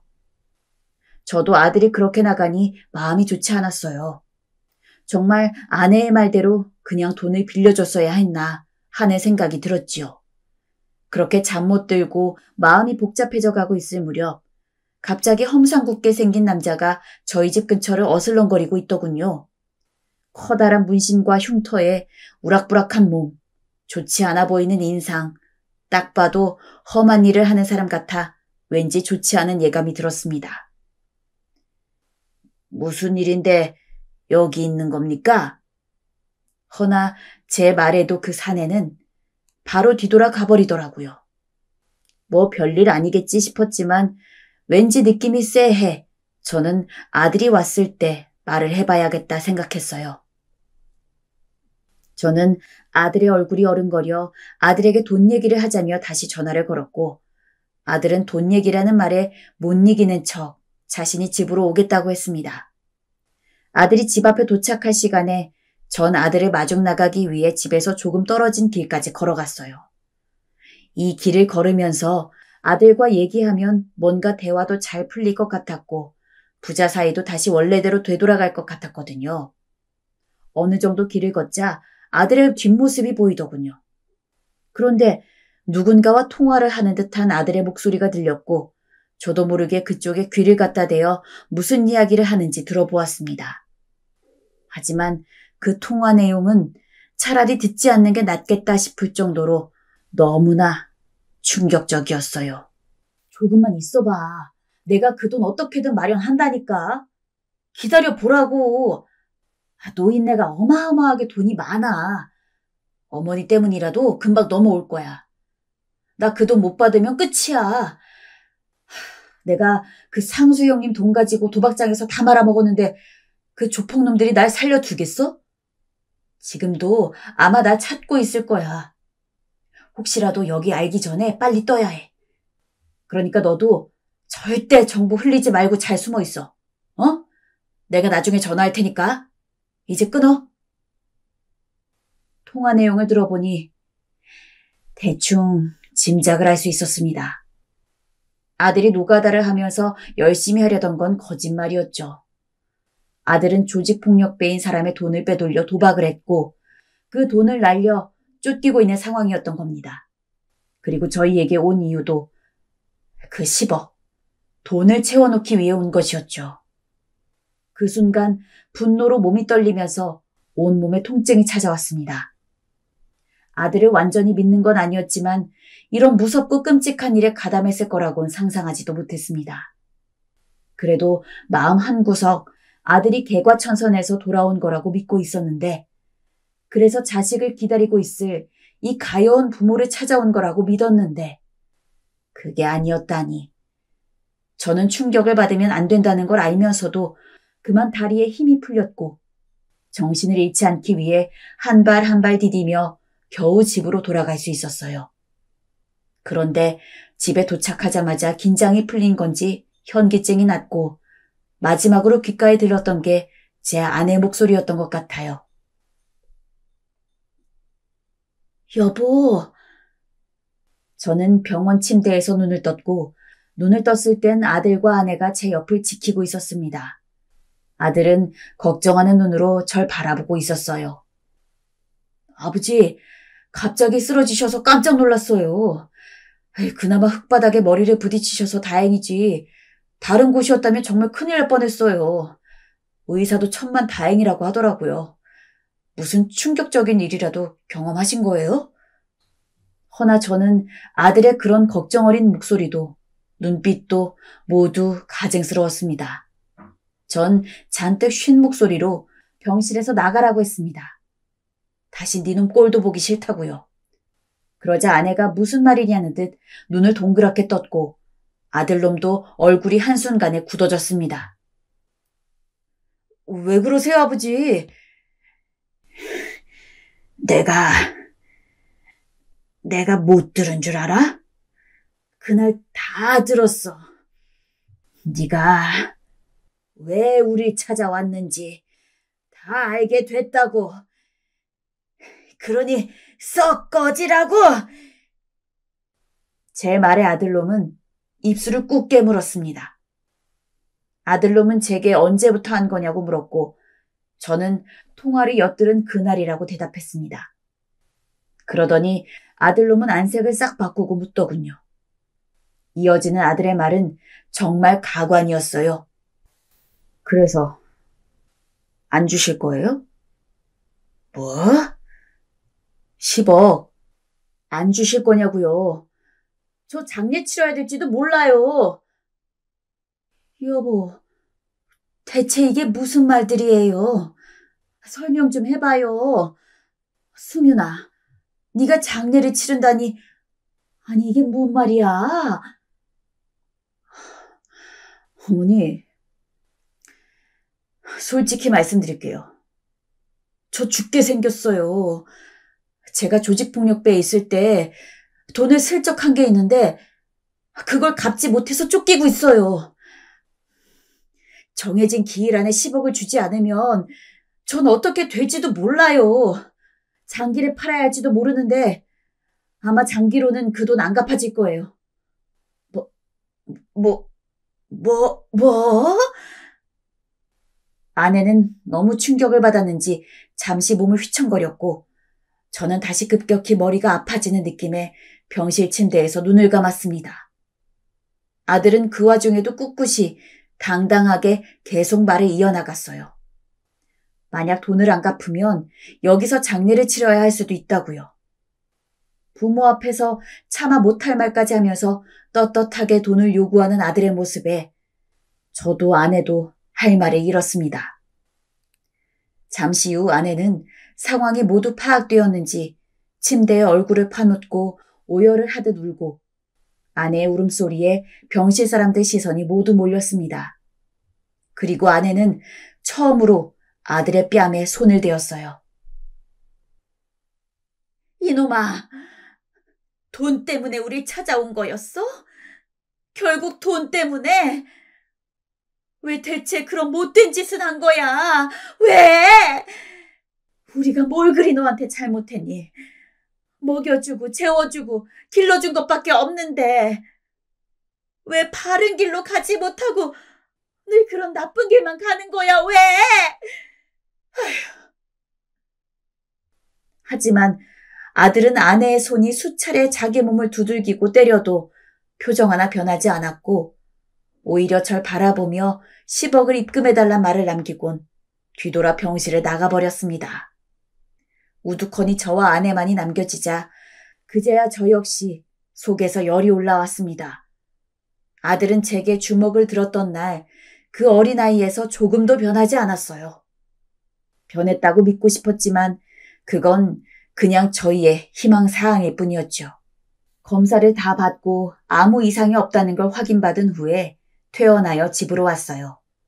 며칠 더 입원할 걸 권고받긴 했지만 병실 공기도 답답하고 아들 일도 있는지라 그저 얼른 집에서 쉬고 싶더군요. 그렇게 아내의 부축을 받으며 집 안으로 들어오는데 전에 봤던 그 험상궂은 사내가 떡하니 마당에 서 있었어요. 저도 아내도 덩달아 긴장이 되어 저흰 서로의 손을 꼭 붙잡았죠. 아들, 어디 있습니까? 우린 몰라요. 승윤이 집에 온 적 없어요. 알고 있으니까 험한 꼴 당하기 싫으면 말하셔요. 나도 노인네한테 손 올리는 거 싫으니까. 정말 모른다고요. 정말 몰라요. 하지만 아내의 거짓말을 간파했는지 그 험상궂은 사내는 아내를 보더니 피식 입꼬리를 올려웃곤 저를 지나쳐 집안을 뒤지기 시작했습니다. 사내 한 명의 손길에 집안 가구들이 쓰러지고 식기들이 부서지고 쑥대밭이 되기 시작했어요. 힘없는 노인네 둘은 아무 말도 못하고 그저 집안이 부서지고 망가지는 상황을 바라보아야만 했지요. 사내는 집안을 전쟁터로 만든 후 조용히 저희에게 다가와 협박조로 말을 이었습니다. 아들이 여기에 온 걸 안다고, 그러니 다시 아들이 여길 온다면 반드시 자기에게 연락하라고요. 연락하지 않으면 가만두지 않겠다고. 정말 무슨 일이라도 저지를 것 같은 어조의 말에 아내는 벌벌 떨었고 사내는 아내의 그런 손 위에 자기의 연락처가 적힌 종이 한 장을 쥐어주곤 유유히 떠났습니다. 저와 아내는 그날 밤 단 한숨도 자지 못했어요. 그렇다고 집안을 치우지도 않았지요. 그냥 서로 한숨을 흘리고 이 일을 어째야 하나 시름 섞인 한탄만을 내뱉었지요. 그때 아내가 제게 눈물을 찍어 누르며 말했어요. 돈 줘야 해요. 저 사람 안 그러면 승윤을 정말 어떻게 할지도 모른다고요. 저도 같은 생각이었어요. 미운 아들이었지만 그렇다고 하나뿐인 아들을 위험하게 만들 순 없었어요. 저는 깊은 한숨을 뿜으며 아들에게 전화를 걸었고 계좌번호를 불러달라고 내일 은행에 가는 대로 바로 입금하겠다고 말했어요. 아들은 제가 돈을 준다고 하자 그제야 목소리가 밝아졌고 고맙단 인사도 없이 전화를 뚝 끊어버렸습니다. 그 후 어떻게 되었냐고요? 전 아들에게 돈을 주었고 아들은 다시 소식이 없습니다. 첫째 딸은 이 사건이 있고 나서 아들을 경찰에 신고하겠다며 난리가 났고, 저와 아내는 삶의 낙 없이 그저 하루하루 끼니만 때우며 살고 있네요. 짧은 며칠 동안이었지만 오랜만에 재회한 아들과 그 아들로 다시 가족이 모이는 행복한 삶만을 기대하며 살았는데, 한순간에 물거품이 되었으니 이제 더 이상 무슨 힘으로 살아가야 하는지 모르겠습니다. 그 전에 어떻게 살았는지 기억도 잘 나지 않네요. 그저 온몸에 힘이 없고 가끔씩 머리가 아파옵니다. 아내는 더 말할 것도 없죠. 아들이 간 이후로 완전히 알아누워 버렸고 침대에서 일어나지 못한 채 약의 힘으로 버티고 있어요. 왜? 도대체 어쩌다 저희 부부에게 이런 시련이 찾아온 걸까요? 차라리 아들을 만나지 않았던 때로 돌아가고만 싶은 심정입니다. 부디 댓글로 저희 부부를 향한 많은 격려 부탁드립니다.